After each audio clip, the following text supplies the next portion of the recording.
عليكم ورحمة الله وبركاته.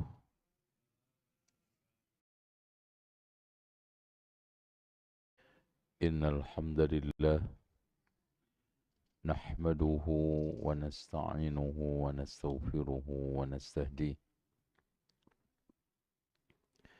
ونعوذ بالله من شرور أنفسنا وسيئات أعمالنا. من يهده الله فلا مضل له ومن يضلل فلا هادي له. أشهد أن لا إله إلا الله وحده لا شريك له وأن محمدا عبده ورسوله. اللهم صل وسلم وبارك على محمد وعلى آل محمد والحمد لله رب العالمين. Terakhir nomor berapa mas? 25 ya? Sekarang 26 gitu. Baik. Yang nomor 26, kesalahan orang tua, al-ghaflatu amma yakra'uhul awlad. Orang tua abai, cuek, tidak peduli bacaan anak-anak. Karena kadang orang tua itu nganggap remeh, itu kan cuman komik, itu kan hanya cuma sebentar. Padahal itu isi-isi yang ada di dalam buku negatif itu mancep di benak anak, mempengaruhi anak. Bahkan anak itu bisa menangkap, tidak akan pernah lupa hanya sekali melihat. Apalagi sekarang dunia sosmed, antum membiarkan telepon, tab pada anak antum tidak terkontrol, itu lintasan-lintasan tulisan, gambar, itu akan apa? Akan tertanam kuat pada benak anak. Apalagi film porno, itu para ahli psikologi itu memberikan satu kesimpulan bahwa pengaruh film porno itu tidak hilang dari benak seseorang itu sampai 12 tahun. Coba bayangin, Pak. Bandingkan dengan rokok. Rokok itu orang bisa melupakan setelah 7 tahun. Narkoba setelah 13 tahun. Artinya gini, orang itu akan lupa lezatnya, nikmatnya, suasana romantisnya rokok itu setelah 7 tahun. Kalau sebelum 7 tahun itu masih ingat, contoh mau ingat. Rasanya, nikmatnya ngerokok sambil itu masih ingat. Kalau masih 3 tahun, 4 tahun, habis makan pedas itu, rokok ini, rasanya ini, rokok ini, masih teringat. Gitu kan. Nah, itu rokok. Makanya saya menerbitkan buku, ini sebetulnya pernah terbit dulu, saya revisi, Wahai Perokok, Inilah Surgamu. Ini yang masih ngerokok, baca buku itu. Gitu. Karena iklan rokok itu menggiurkan kan. Enggak ada enggak rame. Nah, kalau sudah paham, enggak ada sepi kan. Itu. Masuk kuburan sepi. Itu kan gitu. Nah, narkoba itu 13 sampai 15 tahun. Apa pengaruh candunya? Pecandu narkoba itu akan tergerak untuk kumat. Kecanduannya hanya melihat bagian-bagian yang dulu dia pakai ketika mengkonsumsi narkoba. Umpamanya ketika nyuntik pakai sabuk kan untuk mengeluarkan uratnya kan. Itu ketika ngelihat sabuk itu aja Pak, langsung seret, ingatannya muncul lagi. Wah, pengen lagi. Ingat jarumnya, ingat apalagi temannya. Makanya saya bertahun-tahun berdakwah di penjara, terutama penjara remaja, narkoba, putra-putri. Saya dulu itu ya dakwah di dewasa, itu di remaja, ngeri Pak. Itu tidak sedikit orang tua yang bingung anaknya ketika mau bebas. Dan tidak sedikit dari orang tua pengen anaknya jangan keluar dulu dari penjara. Coba Pak. Semua orang kan pengen cepat keluar dari penjara. Kecuali orang tua yang punya anak di penjara karena narkoba. Kenapa? Karena belum punya pola rehabilitasi yang apa? Yang mapan. Belum punya cara yang tepat untuk menghalu anak ini tidak kembali kepada apa? Komunitasnya, temannya. Ya mungkin temannya sekarang nggak ngajak lagi untuk apa? Untuk apa? Istilahnya gitu Mas. Istilahnya apa? Apa? Nyuntik, apa? Ngepet, macam-macam. Tapi ngajak main bola, masa ditolak? Ngajak ngopi, masa ditolak? Dan nanti akan dibulin. Wah, lu sok banget sekarang. Sok alim, sok ini, cuma diajak ngopi aja nggak mau. Nah, itu ngopi. Gitu juga pengaruh film porno. Jadi rokok, narkoba, film porno ini 3 serangkai. Perusak mental manusia paling ganas. Nah sekarang sangat mudah sekali keluar di mana? Sosmed. Antum buka YouTube, keluar. Jadi sekarang aja mau buka video kajian yang keluar apa? Apa? Macam-macam. Nah dari sinilah yang kita inginkan nomor 26 ini, perhatikan bacaan, tontonan dan juga apa? Ketika anak antum menggunakan itu semuanya.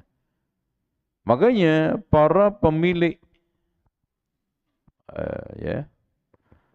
para bandar-bandar IT internasional, pemilik HP, dari mulai Bill Gates, Stephen Jobs, sepakat mereka orang tua itu baru dibolehkan memegangi anak HP itu setelah SMA.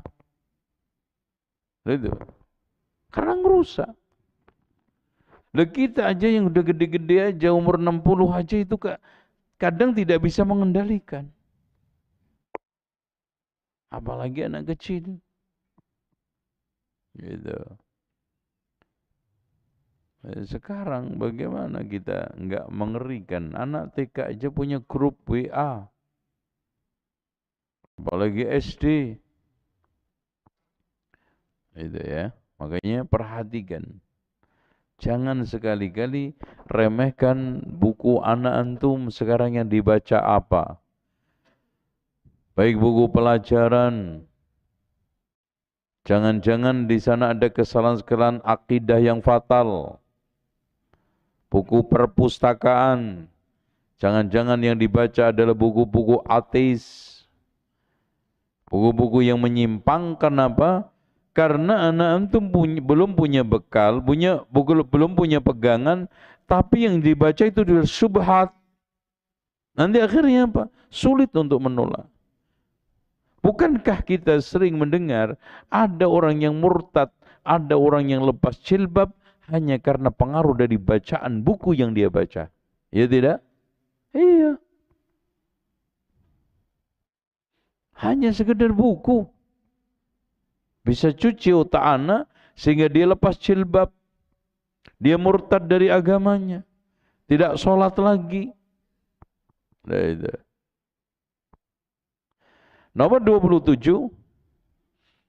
Di antara kesalahan orang tua adalah ihtiqarul awlad wa qillati tashji'ihim. Banyaknya orang tua yang meremehkan anak dan tidak menghargai anak, bahkan sedikit sekali perhatian dia di dalam masalah-masalah motivasi. Contoh, dengan mudah orang tua kadang-kadang bentak anak ketika anak mencoba untuk nimbrung bicara. Diam loh, tahu apa urusan orang tua? Kecil juga masih. Anak umur 3 tahun. Biarkan dia bicara. Kalau tidak pada tempatnya, tidak pada usianya, antum bisa stop dengan baik-baik. Gak usah antum bentak, gak usah antum cut. Sehingga apa? Pola kritis anak di dalam memandang, melihat sesuatu, menilai sesuatu hilang. Siapa yang melakukan itu? Orang tua. Tuh ya. Diremehkan. Ngomong apa sih lo? Ngomong kagak ada gunanya. Diam. Loh. Gak ada gunanya kan menurut antum, sekelas antum. Bagi dia ada manfaatnya. Minimal dia mengolah kosakata. Minimal dia mencoba untuk pilih kata-kata yang tepat. Gitu? Karena apa? Karena tidak sedikit orang dewasa salah-salah ngomong sehingga dia bikin orang lain tersinggung. Kenapa? Karena tidak terlatih sejak kecil untuk berkata-kata yang baik. Oh, kan gitu.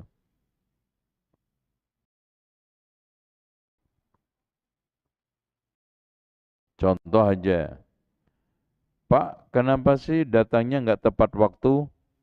Beda nggak? Pak, dasar lu munafik, suka ingkar janji, meleset. Nah, beda nggak? Beda. Di telinga orang, Pak, kenapa tidak tepat waktu? Ketika antum digituin apa? Biasa. Oh iya Pak, maaf. Pak, tolong dong, sekarang ini udah muslim, jangan kayak orang munafik. Beda nggak verbalnya yang dia pilih? Tuh, beda. Gitu. Terus kemudian at-tashni' alaihim idza akhtau. Kita langsung kata-katain ketika dia itu salah. Bahkan kita hina-hina akibat kesalahan yang kecil itu. Nah, dalam kondisi seperti ini hadirin sekalian, anak itu akan apa? Down. Anak akan minder. Anak terserang apa? Terserang kelemahan psikologi. Dia tidak percaya diri. Bahkan tidak memiliki kemampuan sekecil apapun di depan orang yang paling tersayang, terhormat, tercinta, yaitu orang tua. Apalagi selain orang tua. Orang yang terdekat, tercinta, tersayang aja sama saya seperti ini. Apalagi tetangga saya, teman saya. Seperti itu Pak persepsi.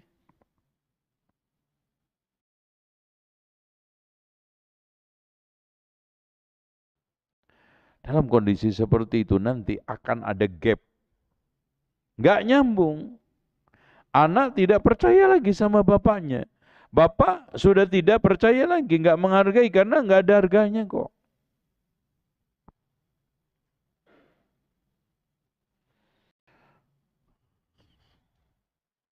Apalagi ada orang tua yang lebih fatal lagi. Orang tua melecehkan, menghina, menyerang ketika melihat anaknya sudah mulai baik istiqomah. Itu kata-katain ya. Rajin sholat ke masjid. Nah, ke masjid terus lu ngapain? Emang dapat duit di masjid? Nah, dikatain, didonkan. Ngaji-ngaji terus, buku-buku terus, makan lo kertas. Nah, donana. Dan itu terjadi, Pak. Yang diusung di otak anak itu hanya duit, dunia, dan berbagai macam keberhasilan dunia semata. Ketika melihat anaknya mulai istiqomah, mulai muncul kesolehan, mendapatkan hidayah, mereka mulai menyerang, menjadikan itu semuanya, apalagi sekarang ada embel-embel banget. Lo mau jadi teroris, lo mau jadi Wahabi, mau orang jadi Islam garis keras, macam-macam. Udahlah, Islam biasa aja.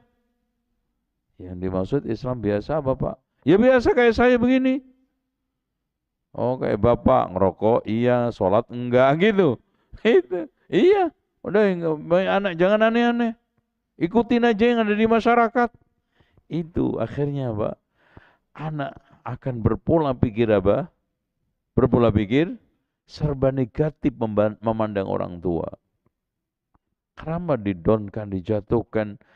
Usaha hijrah yang begitu berat, usaha istiqomah yang begitu sekarang ini banyak kendala, tantangan, kesolehan, hidayah yang begitu berat, tidak ada yang menghargainya, termasuk orang yang terdekatnya, yaitu orang tuanya. Tuh. Jangan seperti itu. Selanjutnya nomor 28. Qillatul inayah bitarbiyatihim ala tahammulil masuliyah. Minimnya orang tua mendidik anaknya agar bertanggung jawab. Contoh, habis makan suruh tanggung jawab piringnya bersih. Ya. Ketika sekarang ini pulang sekolah suruh bertanggung jawab terhadap tasnya, buku-bukunya, dan juga sandal sepatunya. Itu pendidikan tanggung jawab, Pak. Jadi jangan sampai anak itu antum didik teledor, cuek, nggak punya tanggung jawab, asal buang, asal lempar. Jangan. Nah, itu. Contoh aja ya kecil. Anak ketika sekarang ngerusak barang temannya. Antum didik enggak untuk tanggung jawab mengganti? Jangan-jangan antum bersekongkol sama anaknya. Udah, jangan bicara. Nanti ketahuan kalau yang rusak kita. Repot nanti ganti. Diam ya. Coba. Ajari anak antum bertanggung jawab. Ayo, sekarang bilang kepada si Anu yang rusak tas, minta maaf, dan bilang insya Allah besok saya ganti. Itu. Karena itu yang diajarkan Rasulullah. Ketika Aisyah banting piringnya Zainab, apa yang dilakukan oleh Rasulullah? Ketika Aisyah sadar, ya Rasulullah, apa yang harus saya lakukan? Piring ganti piring. Tanggung jawab, Pak. Ajarkan kepada anak antum. Tanggung jawab ketika sekarang antum kasih uang, barangkali ada infak Jumatan di sekolahnya, nyampe enggak? Antum juga jangan nggak pernah dipercaya. Udah, saya aja yang bayarin. Nanti ceplok, nanti nggak nyampe. Ini namanya pendidikan. Anak antum terlatih untuk dermawan, infak, dan ada berbagi dan yang lainnya latih. Jangan nggak dipercaya terus. Contoh lagi, anak itu kita latih tanggung jawab kecil. Saat bangun dari tidur, tanggung jawab nggak terhadap selimut bantalnya, tempat tidurnya. Ini kan latihan. Ya.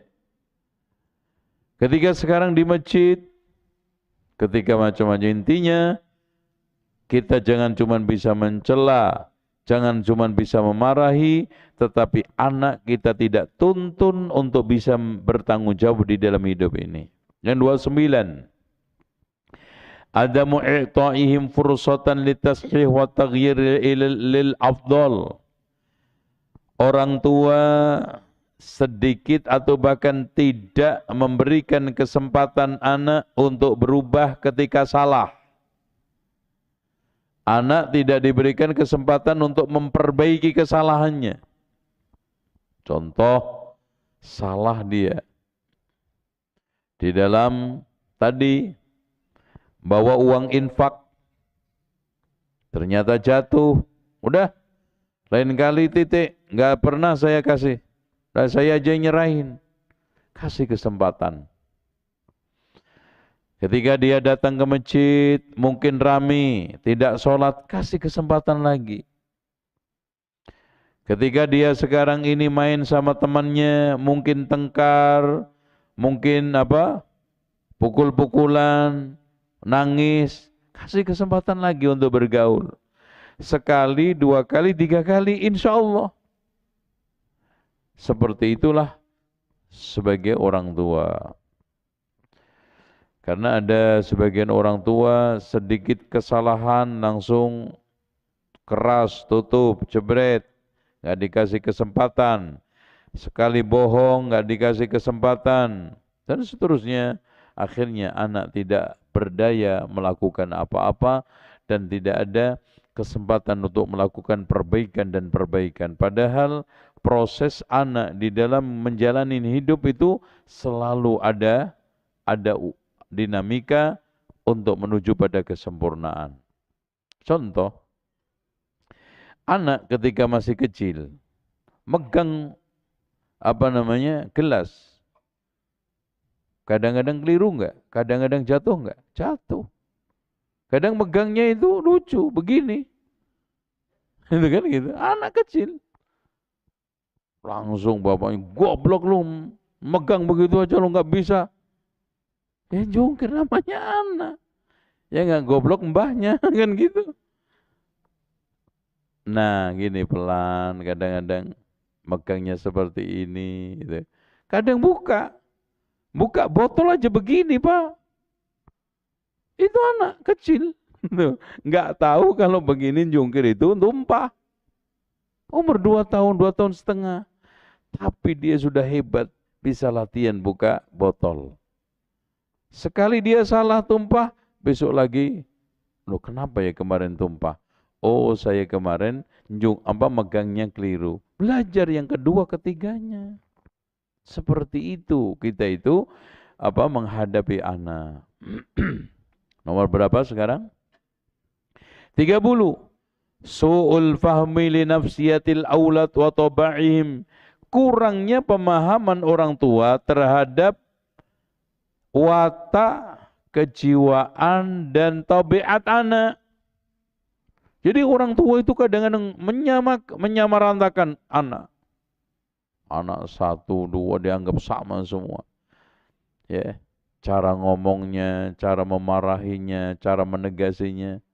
Masya Allah, Pak, jangankan sekarang, makanya Masya Allah, saya sering tegaskan kepada guru-guru, suatu kezaliman dan suatu kesalahan fatal, guru menganggap sama anak di dalam kemampuan.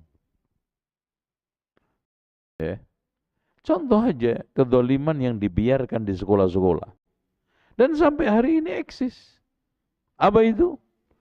Menyamakan waktu ujian anak. Ya. Anak high class diberi waktu 1 jam. Anak sekarang middle class dikasih juga 1 jam. Anak yang sekarang ini low class dikasih juga 1 jam. Mas, pertanyaan 50, anak cerdas, anak biasa, anak yang rendah akan bisa sama?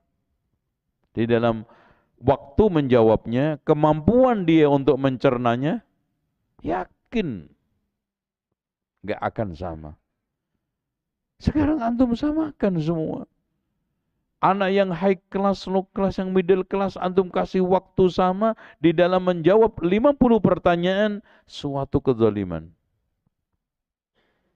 Mas, sekarang saya tanya sama antum. Itu kan abstrak, sekarang kita bicara konkret. Sekarang antum punya 3 karyawan. Antum suruh ke Bandung. Yang satunya bawa Mercy, yang satunya bawa angkot, yang satunya bawa beca. Semua ya, awas ya. Nyampe Bandung 2 jam. Kira-kira yang zolim itu yang bawa beca apa yang nyuruh, Pak? Hah? Yang nyuruh. Wajar kalau yang antum suruh itu 2 jam, kalau yang bawa itu Mercy. Nyampe Bandung 2 jam, 2,5 jam lah. Tanpa rest area, bisa. Angkot, nggak mungkin. Butuh 2 kali rest area. Angkot, Pak. Pewengap gitu kan. Masuk tol juga nggak boleh kok. Dan gitu. Takut batnya pecah. Apalagi beca. Untuk ke Bandung, Pak, itu butuh 5 jam dan istirahatnya itu bisa 5 sampai 10 kali. Makanya di sini untuk supaya adil, jangan kasih waktu sama, dan sekarang yang kendaraannya rendah, antum kasih istirahat sering. Ya wajarlah anak yang sekarang ini low class, antum kasih 50 pertanyaan, boleh istirahat 3 kali. Oh, tuh. Berarti jawab 15, istirahat. Pak, saya tanya sekarang, anak ketika sekarang ini ujian, setelah dapat 15 dia nggak mampu, terus kemudian usul minta istirahat, dosanya di mana? Masuk neraka nggak kita? Salahnya di mana? Wah, nanti itu murojaah, ya biarin aja. Murojaah yang paling penting ketika masuk kelas, nggak bawa buku. Selesai kan? Nanti dapat 15 lagi 20, istirahat lagi, Pak. Pusing, Pak. Nggak paham, Pak. Wes, macam-macam anak-anak. Ya udah, istirahat lagi. 15 tambah 20 berapa? Hah? 35. Kurang berapa?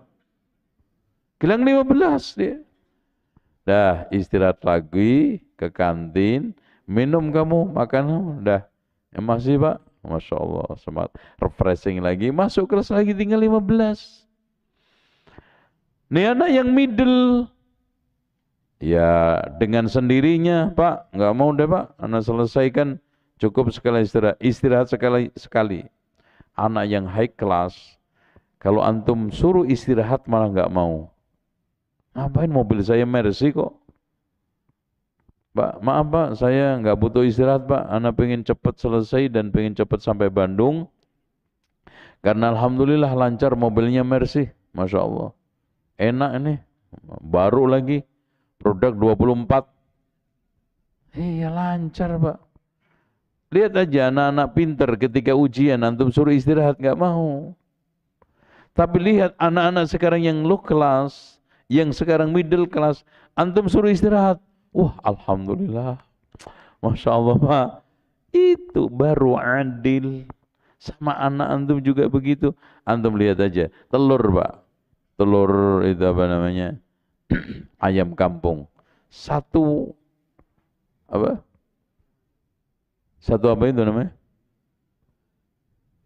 Satu wadah ya. Tarangan ya. Itu beda-beda nggak warnanya? Ketika pecah, jadi ayam beda-beda enggak juga? Beda. Ada yang gede, ada yang jantan, ada yang betina, ada yang tingkahnya gesit, ada yang kalem. Anak juga begitu. Ada yang pendiam, ada yang protes, ada yang cerewet, ada yang ngambekan, ada yang tersinggungan, ada yang bersahaja, ada yang lapang dada. Anak-anak Masya Allah. Ketika antum memahami dengan baik furuk perbedaan mereka itu, Masya Allah, antum akan bisa dengan nyaman menghadapi mereka.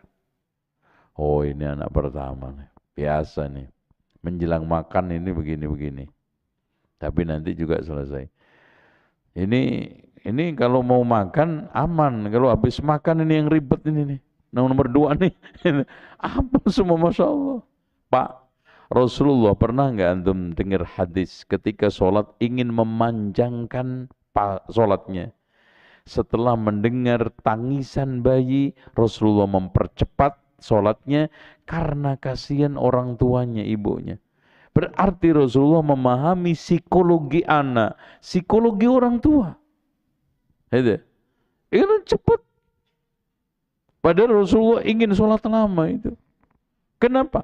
Karena perhatian psikologi seorang ibu ketika anak nangis. Begitu. Selanjutnya ikhwat sekalian. Qillatul mura'ani taqdiri marahilul umri alladhi yamurru bil walad. Nah ini juga.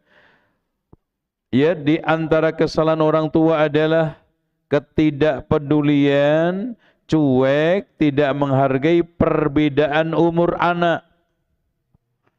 Nah, Pak, secara jasmani aja, Pak. Kainnya beda. Antum beliin kaos. Anak-anak dalam masalah warna condongnya sama. Ya, antum aja ke mall. Suruh beli pakaian. Bisa antum seragamkan? Enggak. Ukurannya bisa sama? Enggak. Ada yang pengen kaos, ada yang pengen apa? Kemeja. Beda-beda, Masya Allah. Itu. Dalam kondisi seperti ini, apalagi kebutuhan apa? Perlakuan, kasih sayang, perhatian. Nah, dari sisi warna pakaian aja mereka itu beda-beda. Antum suruh pilih, pilih sekarang antara sarung, antara kopiah dengan kemeja. Antum lihat. Terus mau rekreasi, ini ke gunung, ke laut atau kemana? Beda-beda enggak? Tuh lihat. Makanya ketika anak antum coret-coret itu ada yang coret-coretnya lurus begini di tembok, ada yang bulat begini. Itu psikologi tulisan aja ada. Apalagi sekarang ini kejiwaan anak yang lebih dalam. Nomor 32. Asyamatatu bil mubtalin. Ya. Banyak atau tidak sedikit orang tua yang nyukurin anak ketika anak itu menghadapi masalah. Karena mungkin sebelumnya sudah diperingatkan. Nah, itu. Ini kesalahan. Umpamanya gini. Udah, lain kali jangan naik motor ya. Nanti kecelakaan nanti kamu. Betul. Curi-curi naik motor. Nggak diketahui bapaknya. Ternyata tabrakan. Syukurin loh. Kagak denger orang tua. Pak, sekarang di kantor polisi, biarin loh. Mateng loh di kantor polisi terserah. Ini samata. Artinya orang tua itu tidak boleh nyukurin dengan kondisi anaknya yang sedang susah. Itu umpamanya dia disuruh belajar. Ya memang malas. Ternyata setelah hasil nilainya jeblok langsung bukan dimotivasi, bukan dibangkitkan, langsung dia apa? Dikata-katain. Loh, beli telur aja gak dapat tuh nilai kamu.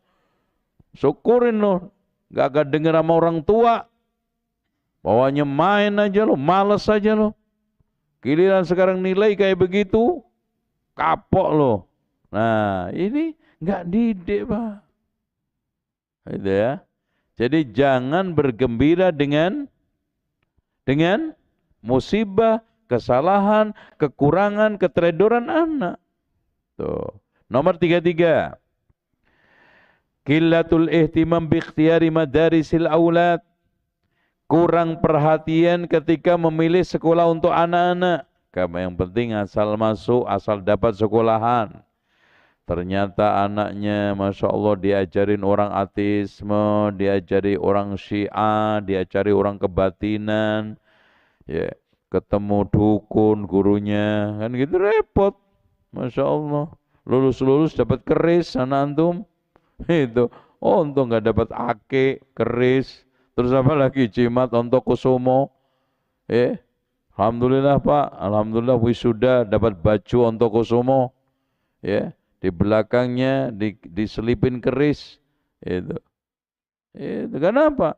Karena di sekolah, Masya Allah Pak, sekolah itu lingkungan kompleks, lingkungan yang majemuk, berwarna-warni, wali murid, ini masih mending. Tapi kalau sekarang ini majemuknya itu adalah gurunya, maka kita sedang menghantarkan anak kita pada kegelapan hidup, kegelapan cara beragama dan pandangan beragama. Sekarang adzan. Adzan dulu kan? Terus selanjutnya. Ya. Tapi sebelum adzan, ilhaqum bil madaris al-janabiyah, dan termasuk kesalahan adalah mendaftarkan anak ke sekolah-sekolah asing. Dan yang ke-35, qillatut ta'awun ma'a madarisil aulad. Nah ini 35, minimnya kerjasama orang tua dengan sekolah. Bahkan di antara orang tua itu kadang kalau sudah nyekolahin anak sudah pasrah total. Bahkan setelah daftarin nggak pernah nengok sekolah. Makanya sering saya ibaratnya ingatkan ke orang tua. Pola orang memondokkan, menyekolahkan anak itu kadang-kadang ada yang memang masukkan anak untuk didik anak. Tapi yang kedua, nitip anak. Yang parah, buang anak. Itu, ya. Nanti akan kita jelaskan satu persatu setelah ya, adzan. Silakan, tafadhol adzan.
Baik. Hadirin sekalian, lanjut, kesalahan di antaranya adalah hubungan yang tidak produktif antara orang tua dengan sekolah. Padahal hadirin sekalian, keberhasilan anak itu tergantung hubungan motivasi tiga serangkai yang saling terkait. Satu, motivasi belajar anak itu 40%. Motivasi guru di dalam mengajar dari mulai kepribadiannya, keikhlasannya itu 30%. Orang tua di dalam keseriusannya, perhatiannya, dan juga kekompakannya, dukungannya kepada sekolah itu 30%. Nah ini kadang-kadang enggak. Parenting aja yang 1 semester sekali enggak datang. Di sekolah itu ada apa enggak tahu. Anaknya sekarang ini ada masalah ini, masalah itu, dipanggil juga. Paling banter yang datang itu istrinya. Diwakilkan istrinya. Ditanya oleh kepala sekolahnya, Pak, bapaknya kemana? Mancing. Masya Allah. Anaknya kena masalah di sekolah berat, bapaknya sempat mancing. Itu namanya apa? Buang anak. Gitu. Yang kedua nitip. Antum pernah nggak nitip sepeda? Cuma dipanggil, dimasukin pagi, diambil sore. Jadi masuk daftar, ambil lulus, sudah. Tahunya daftar sama lulus. Masya Allah. Ini nitip banget. Yang lebih lucu lagi, ada orang tua yang sekali-kali kumpul sama anak, nggak tahu anaknya ini nomor berapa. Masya Allah. Mas kayaknya anak 35 aja. Terus sekarang sekolah kelas berapa? Nggak ngerti. Masya Allah. Ini menunjukkan bahwa ketidakinteresan dan komunikasi dan koordinasi yang ada di antara sekolah dan wali murid, wali santri. Sehingga sekolah, hadirin sekalian, kadang-kadang gini. Dalam satu sisi komunikasi nggak ada. Kalau ada masalah, dengan mudahnya protes yang bertentangan dengan prinsip-prinsip sekolah. Itu. Nah, yang selanjutnya nomor 35 adalah ad-difa' 'anil walad bihadrati khususan fil madrasah, membela anak dengan membabi buta di depan gurunya. Nah, ini Masya Allah fatal sekali, Pak. Tidak sedikit ada wali murid atau orang tua membela anak pada salah di depan orang tua, di depan ini gurunya, bahkan gurunya dimaki-maki di depan anaknya. Masya Allah, Pak, itu sudah saya yakin guru ini tidak akan ada nilainya sampai lulusnya anak bapak, anak ibu. Iya, karena si guru itu sudah jatuh. Sementara Rasul modal utama di dalam proses belajar mengajar adalah keterhormatan dan martabat guru di depan anak. Kalau sudah martabat, kehormatan dan derajat guru itu jatuh, maka sudah tidak ada harapan untuk bisa mengajar kepada anak bapak ibu sekalian. Makanya sangat tidak bijak, sama sekali tidak bijaksana, memaki, memarahi, mendamprat guru, apalagi di depan anaknya. Bahkan nunjuk-nunjuk. Masya Allah. Betul. Mungkin dia seorang guru salah, karena bukan nabi, manusia biasa. Tapi tidak seperti itu caranya. Apalagi membela mentah-mentah salah benar anaknya di depan guru tersebut. Wah, sombong. Ayo guru macam-macam lo, nanti gue laporin sama mama gue dong. Itu, gue laporin lagi lo macam-macam, awas ya. Itu. Kadang ditantang di kelas, Pak. Kalau agak gede sedikit diajak duel. Itu, nasallallahu alaihi. Udah. Makanya sekarang ini kedurhakaan itu merata pada setiap lini kehidupan. Bukan hanya anak kepada bapak, bahkan dalam seluruhnya kedurhakaan itu terjadi. Nomor 37. Tarkul mubadara fi tazwijil abna' ma'al haja wal qudrah. Orang tua tidak segera menikahkan putra-putrinya padahal dia sudah mampu. Artinya sudah ada satu kebutuhan ke arah sana. Artinya kalau anak tersebut sudah siap nikah, kesiapan mental bukan kesiapan materi, antum motivasi. Jangan dihalangin. Ditanya aja caranya. Siap betul? Siap apanya? Hidupkan pikirannya, kesadarannya, pemahamannya, dan yang selanjutnya, intinya dalam konteks apapun segera menikah itu adalah kebaikan. Makanya Rasulullah Sallallahu Alaihi Wasallam mengatakan kepada Ali, wahai Ali, ada 3 perkara tolong segerakan. Yang pertama, seorang yang sekarang ini sholat ketika sudah masuk. 2, jenazah yang sudah siap untuk dikubur. 3, bujangan yang sudah menemukan jodohnya. Gitu. Kata Rasulullah, as-salatu idha hanat, salat ketika sudah masuk waktu. Wal janazatu idha juhizat, jenazah yang sudah siap untuk dibawa ke kuburan, jangan ditunda-tunda. Wal ayyimu idha wajada kufwan, bujangan yang sudah mendapatkan jodoh yang setara. Makanya Rasulullah katakan, Ya ma'syaras sabab, wahai para pemuda, man istata'a minkumul ba'ata falyatazawwaj. Barang siapa di antara kalian mampu hendaknya menikah. Kalau sudah ada ba'ah, menikah. Fa innahu aghaddu lil basar, lebih menundukkan pandangan, wa ahsanu lil fajri, farji, lebih menjaga kemaluan, wa man lam yastati' fa'ani bis saum, barang siapa yang tidak mampu maka hendaknya puasa, fa innahu lahu wija, maka itu adalah terapi. Dan Rasulullah menganjurkan, Allah menganjurkan kepada kita, fankihu ma taba lakum minan nisa masna wa sulasa wa ruba'. Masya Allah. Dan ini sahih, Pak. Nikailah perempuan-perempuan yang toba. Makanya perempuan itu, istri itu kalau toba pasti mau diajak poligami. Karena Allah mengatakan fankihu ma toba. Nikailah perempuan yang apa? Toba. Tanda wanita itu baik, mau diajak. Enggak ada yang lanjutin. Aduh, pengacut ini. Iya.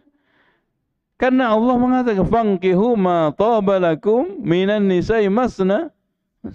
Tanda wanita itu thayyib, mau diajak.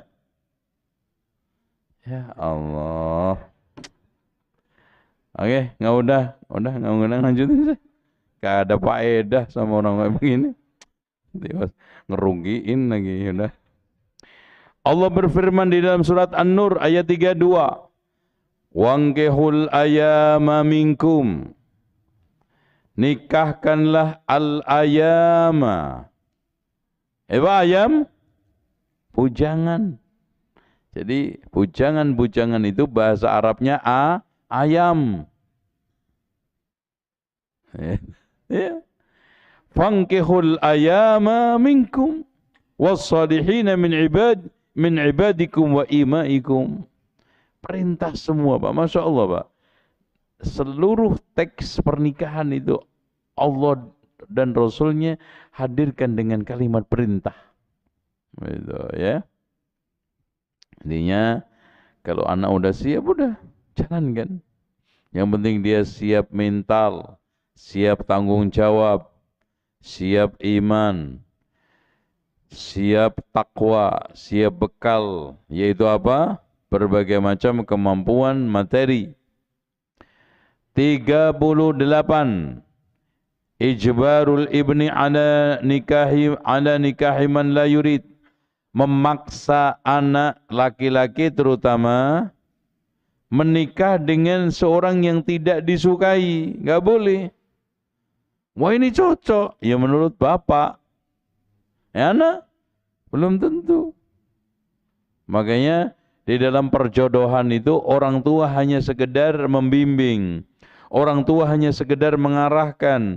Orang tua hanya sekedar membuat satu pilihan-pilihan dengan dasar-dasarnya.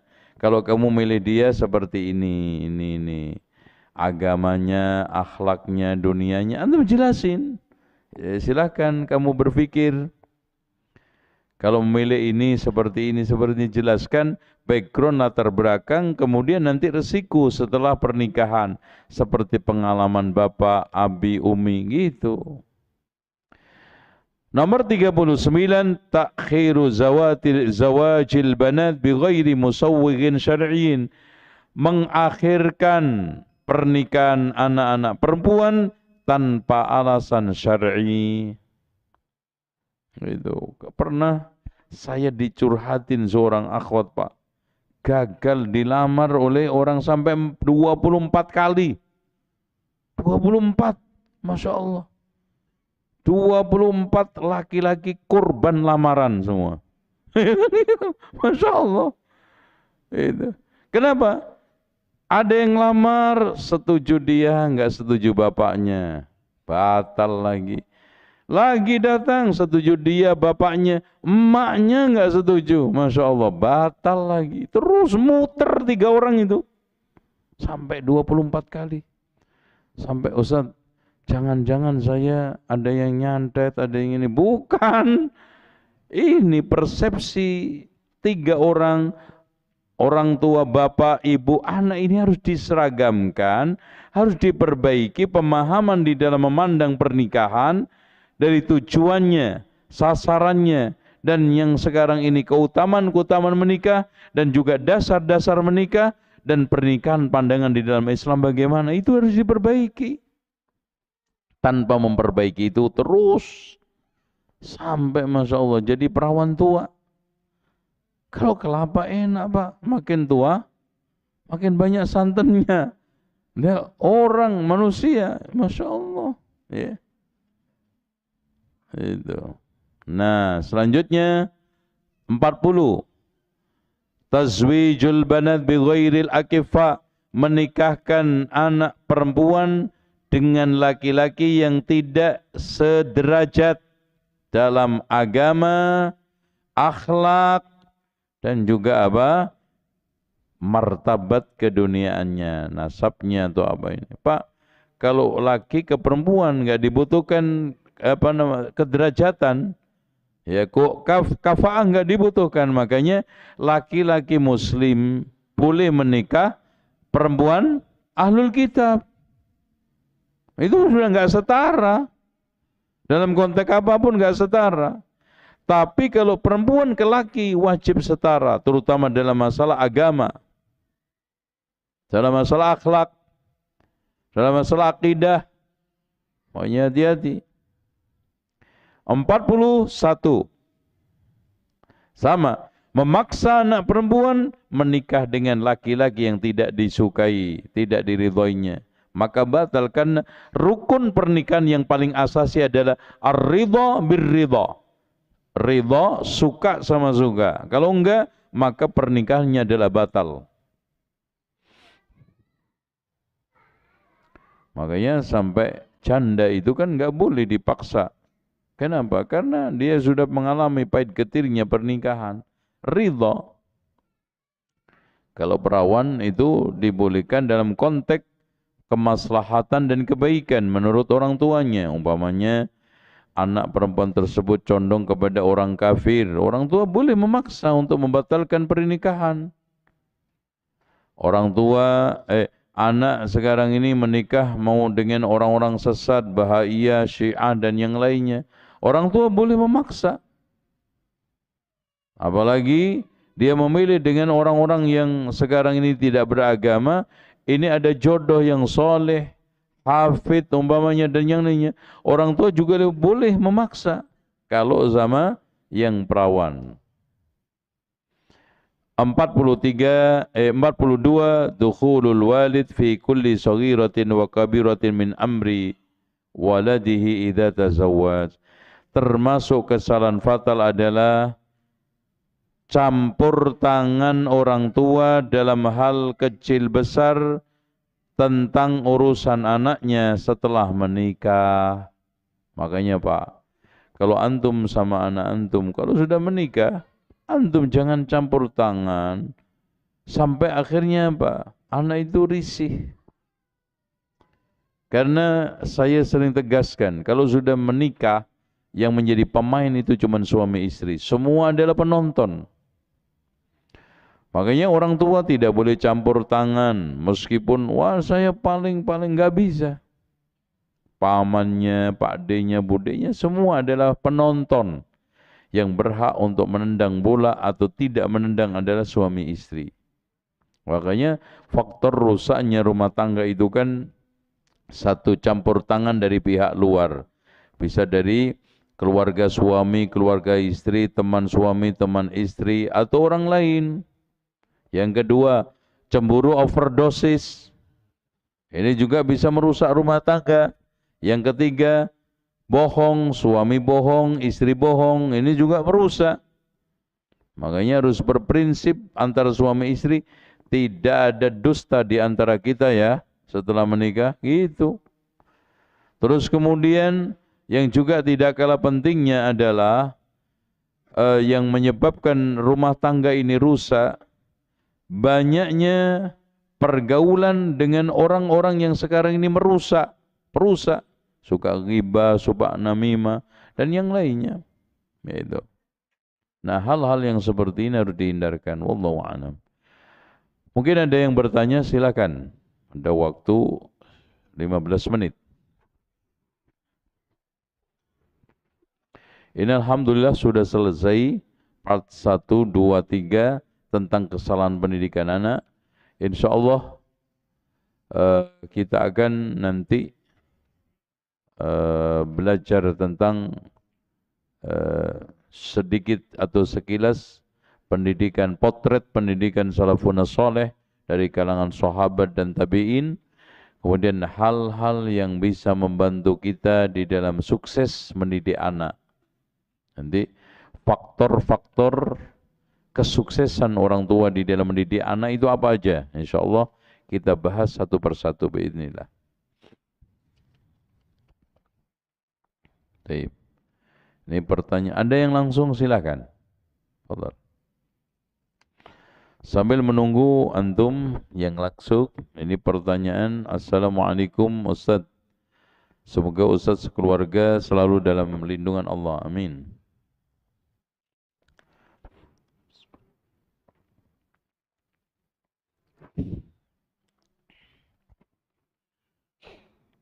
Ustaz,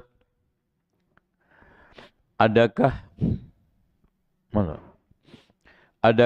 kata-kata motivasi untuk suami agar lebih bertanggung jawab? Ini yang tanya suami apa istri nih? Apakah efektif bila menggunakan metode ruqyah? Loh, maksudnya suami diruqyah? Ikhwas sekalian, tolong dicamkan. Tidak semua penyakit itu bisa diselesaikan dengan ruqyah. Apalagi penyakit perilaku. Ya. Ya memang kalau marah bisa diruqyah. Kalau sekarang ngomongnya ngelantur itu bisa diruqyah. Tetapi hadirin sekalian, salah paham itu diruqyahnya gimana? Jadi kalau diberitahu itu selalu salah paham, ada. Itu pemicu. Jadi ternyata ikhwah sekalian, pemicu keruhnya rumah tangga itu tidak lepas dari hal-hal yang semuanya rata-rata sepele. Secara umum kan begini, laki-laki menikah mencari apa? Loh kok nggak ngerti semua? Antum belum kawin? Laki-laki menikah tujuannya mencari apa, Mas? Ketenangan. Makanya Allah mengatakan wa min ayatihi an khalaqalakum min anfusikum azwajan litaskunu ilayha. Kalau perempuan menikah mencari apa?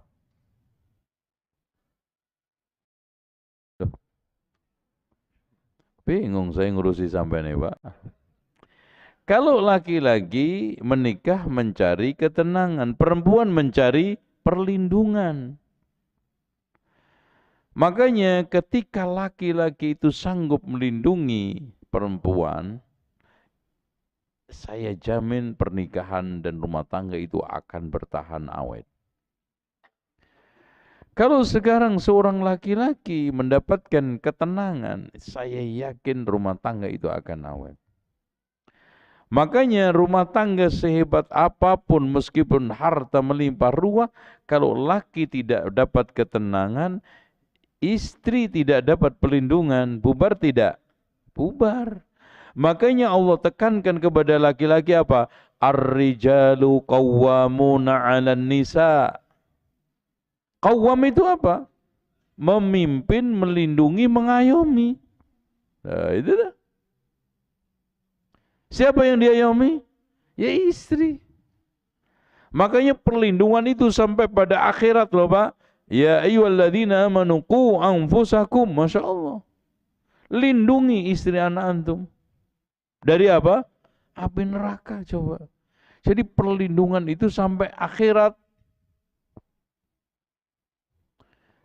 Tingkatannya sampai ya ayyuhalladzina amanu qu anfusakum wa ahlikum nara. Masya Allah. Itu. Nah sekarang suami sebagai pemimpin, pengayom, kalau modalnya cuma ruqyah, ya nggak bisa Pak. Hah? Itu. Bisa ada seorang bupati cuma modalnya ruqyah. Udah rakyatku saya ruqyah aja selesai. Nggak bisa. Makanya di sinilah dibutuhkan ilmu.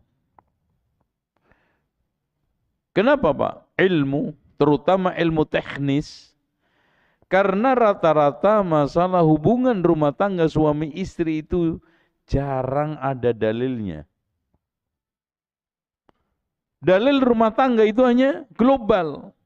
Contoh sekarang, saya tanya sama antum.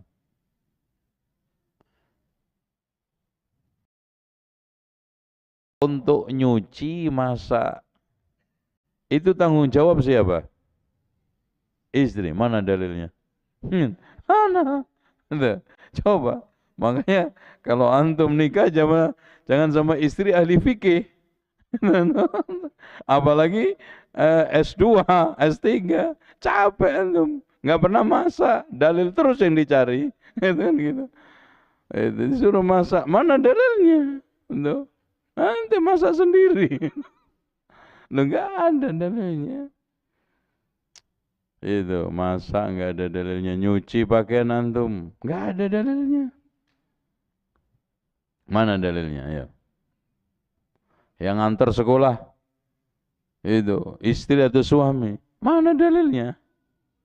Harus suami, mana dalilnya? Harus.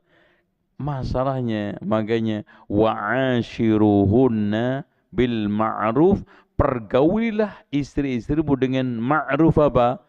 Yang dikenal baik di tengah masyarakat, yang dianggap baik oleh adat istiadat. Pada umumnya menurut masyarakat adat setempat yang ma'ruf, ya masa itu istri. Kan gitu. Suami kerja keluar, itu ma'rufnya. Itu jadi pedomannya cuma itu, wa'ashiruhunna bil ma'ruf. Ayat 1 ini untuk 1000 masalah. Makanya di sini Pak, rumah tangga itu nggak ada yang paling saling. Apakah ketika anak masalah dipanggil kepala sekolah, orang tuanya, wali muridnya, yang datang wajib laki atau wajib perempuan? Dua-duanya nggak ada dalil. Harus bapaknya dong. Tapi bapaknya nggak bisa ngomong itu. Dan nggak tahu banyak tentang anaknya karena sibuk keluar, merantau terus, pulang cuman sebulan paling 2 kali 3 kali. Oh berarti di sini secara uruf ibunya yang paling tahu tentang kondisi anaknya. Ya ibunya lah yang datang ke sekolah nemui kepala sekolah. Nah, uruf. Contoh lagi, sekarang sunat. Mas, nikah, acara walimah di rumah laki dan perempuan, ada dalilnya enggak? Mas, antum dulu nikahnya di rumah siapa walimahnya? Perempuan. Mana dalilnya? Enggak ada. Di laki juga enggak ada dalilnya, di lapangan aja juga enggak ada dalilnya. Makanya enggak di rumah laki, enggak di rumah perempuan, akhirnya di mana? Di lapangan, nyewa tuh lapangan tenis. Enggak salah juga. Karena secara uruf kalau lapangan tenis itu sudah biasa digunakan untuk walimah masyarakat, ya jadi. Kalau di Arab Saudi, di tempat apa gedung, nyewa, sudah uruf di masyarakat. Yang namanya walimah itu gedung. Nah itu. Paham? Dengan demikian, maka seorang suami istri itu harus ada saling duduk, saling komunikasi, saling paham memahami, saling terbuka. Itu nggak bisa. Makanya saya sarankan kepada kedua belah pihak suami istri untuk terus belajar, mencari solusi-solusi dari fatwa-fatwa, penjelasan-penjelasan ulama-ulama tentang masalah problematika pernikahan. Dan Masya Allah Pak, problematika pernikahan itu 1001 bahkan 1.000.001 masalah. Banyak sekali. Karena masing-masing orang itu Masya Allah. Yang tadi itu, rata-rata nggak ada dalil. Kalau sholat, sedikit masalah. Karena apa? Dalilnya sholat itu rinci. Itu sampai ngerain jari aja dijelasin itu. Itu Pak. Coba antar jemput sekolah, dijelasin nggak itu? Nggak ada. Itu. Sekarang antum nggak nyekolahin anak sama sekali. Dalilnya ada nggak? Dosa. Saya nggak nyekolahin anak, tapi di rumah saya didik sendiri. Itu. Masya Allah. Hafal 30 juz. Hadis Riyadus Shalihin selesai. Masya Allah menguasai 7 bahasa. Top. Tanpa sekolah. Nah, jadi sekolah itu awalnya itu nggak wajib. Kalau orang tua itu bisa mendidik anak. Apalagi TK. TK itu aslinya nggak ada. Memang Syekh bin Bas itu dulu pakai TK. Ya. Syekh Albani. Oh dulu Masya Allah pendiri negara ini. Dari Muhammad Nasir, Soekarno, Hatta itu. Emang lulus TK Pak? TK itu muncul ketika kedua orang tua sibuk nggak bisa didik anak masa kecil. Nggak bisa menjagai anak ketika bayi. Akhirnya dititipkan. Awalnya itu. Ya kan? Bapaknya sibuk, ibunya sibuk. Bingung. Akhirnya apa? Bikinlah penitipan anak. Kok nitip tok, cuman tidur makan. Akhirnya apa? Diadakan kegiatan. Muncullah akhirnya Raudhatul Atfal. Itu awalnya. Wah, akhirnya berinovasi gitu. Puasa, tahajud, kajian rajin. Tapi kenapa dalam mencari rizki tidak rajin? Nah ini, problem solving ini. Ya memang itu bukan salah saya kan gitu. Kenapa itu ya? Puasa rajin, tahajud rajin, kajian rajin. Tapi kenapa dalam mencari nafkah nggak rajin? Saya juga bingung Bu. Nah, kalau ibu yang tanya, anak bingung. Tapi memang gini Pak. Orang yang model seperti ini ternyata sudah ada pada zaman Umar.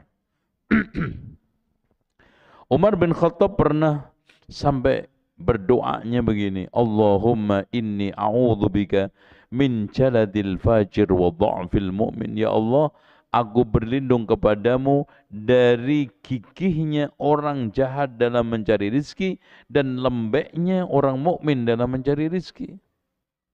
Itu awalnya Pak. Ceritanya ada orang-orang soleh, anak-anak masih Masya Allah.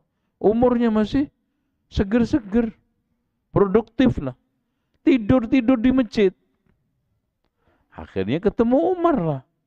Ngapain kalian hari begini tidur-tiduran cuma di masjid? Ya Umar, cuman lagi ibarat kata orang di sini lagi iseng lagi loh. Terus yang ngasih makan kalian siapa? Ya ada aja Umar, alhamdulillah. Oh begitu ya. Udah, tunggu di sini ya. Saya mau pulang sebentar. Itu dianggapnya dia mau dikasih makanan. Waduh, alhamdulillah. Amirul Mukminin mau bawain makanan saya ini. Wah seneng nunggu. Wah. Ternyata dibawain cambuk itu, dicambukin satu-satu itu. Udah kerja kalian. Emangnya langit itu nurunin emas kalian hujan? Kerja, i'malu, i'malu. Fa inna sama'a la tumtiru dhahaba. Kerja, nah kerja kalian. Langit enggak bakal menurunkan hujan kalian berupa emas. Habis itu dia berdoa, Allahumma inni a'udzubika min jaladil fajir wa dha'fil mu'min. Ya Allah, aku berlindung kepadamu dari gigihnya orang yang jahat. Orang yang, Masya Allah Pak, kadang-kadang orang nggak ngerti agama, awam, tapi nyari rizkinya ulet. Ya pagi dia itu subuh, setelah subuh, bahkan belum subuh, sebelum subuh, pergi keluar, nyari apa? Botol-botol bekas. Harus dikumpulin itu. Habis itu hadirin sekalian, nanti dia persiapan untuk pergi kerja. Malam masih bisa ngocek lagi. Masya Allah. Ya mikir pola bagaimana bisa hidup. Karena langit ini nggak bakal menghujanin emas kok. Sebelum subuh dia cari barang bekas itu. Dikumpulin. Masya Allah. Yang botol, yang ini. Ditimbang, alhamdulillah. Pagi ini dapat 45, dapat 90.000, dapat 150, lumayan. Habis itu ngerawat anaknya, mandiin anaknya, siap sekolah, dia kerja. Setelah kerja sore, dia coba masih juga nyari objekan yang halal. Nyari ceperan yang halal apa? Ngojek. Punya aplikasi dia. Orang awam nggak ngaji Pak. Nah itu loh. Kenapa yang tahu dalil kok malah? Itu. Kenapa yang ngerti sunnah? Kenapa yang sudah lama ngaji, bahkan ada yang sampai lumutan ngaji nih, malah rusak mental di dalam mencari rezeki. Nah ini harus dibenahi. Kalimat tawakal dipahami secara salah, padahal tawakal itu menunjukkan maksimalnya di dalam mencari rezeki. Maksimal dalam manajemen, maksimal dalam usaha untuk mencari terobosan, maksimal di dalam apa? Di dalam mencari peluang-peluang jaringan-jaringan, lobby-lobby. Kalau sekarang bisa jadi agen, kenapa kita pengecer? Kalau sekarang bisa jadi distributor, kenapa harus apa? Ikhlas cukup dengan agen, terus berusaha. Itu. Seperti itu. Secara hutang, tunggakan, sekolah banyak, tapi nggak mau keluar rumah untuk cari rezeki. Masya Allah. Ini nggak tahu sakit apa itu.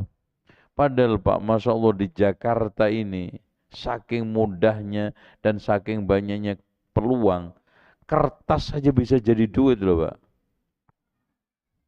Beda dengan di kampung-kampung, duit malah jadi kertas. Itu. Ini sulit apa? Sekarang ini bantuin orang-orang yang jualan atau ini, nawarin apa itu, Masya Allah banyak sekali. Anehnya, kita itu kadang-kadang mencari peluang, mencari pekerjaan, orang-orang yang bisa kerja ini itu sulit. Itu. Ya apa aja, dulu saya ketika masih mahasiswa itu sudah Masya Allah. Ketika ini dulu kan MTS, itu sudah usaha Pak. Bikin koperasi untuk Karang Taruna, untuk remaja masjid. Ya namanya olah. Manusia itu nggak bisa kaya raya dengan sendirinya dari langit. Cukup itu tidak dari langit, tapi dari usaha kita. Kadang-kadang gini, ada sebagian orang ketika disuruh untuk usaha, Mas, antum ini mbok ya, yang gigih, yang semangat cari rezeki. Ya udah Mbak, rezeki di tangan Allah. Ana itu nggak tanya tangan Allah, tangan antum. Lucu, ditanya tangan dia, tangan Allah lagi. Iya. Semua orang juga tahu, monyet aja tahu tuh tangan Allah kaya raya. Siapa yang ini nggak tahu? Allah itu maha kaya. Yang ditanya, yang sedang anak tanya antum itu tangan antum, bukan tangan Allah. Iya, tangan Allah Masya Allah. Yang jadi pertanyaan, lau annakum tatawakkaluna 'ala Allah haqqa tawakkulih la razaqakum kama yarzuqut thair yaghdu himasa wa yaruhu bitana. Andaikan kalian bertawakal kepada Allah dengan sebenar-benarnya tawakal, kalian akan diberikan rezeki oleh Allah seperti burung, pergi perutnya kosong, pulang kenyang. Burung pernah disuruh untuk nyari makanan ulat, ya udah saya pasrah ada yang di tangan Allah. Yang ditanyakan adalah yang di tangan antum ini, ada enggak?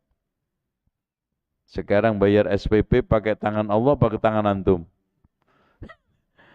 Ya, mencukupi kebutuhan makan anak, minum anak, pakaian anak, obat-obatan anak. Tangan Allah apa tangan antum? Betul, rizki itu datang dari Allah. Semua ada yang di tangan Allah. Tapi di tangan Allah itu perlu ikhtiar atau tidak?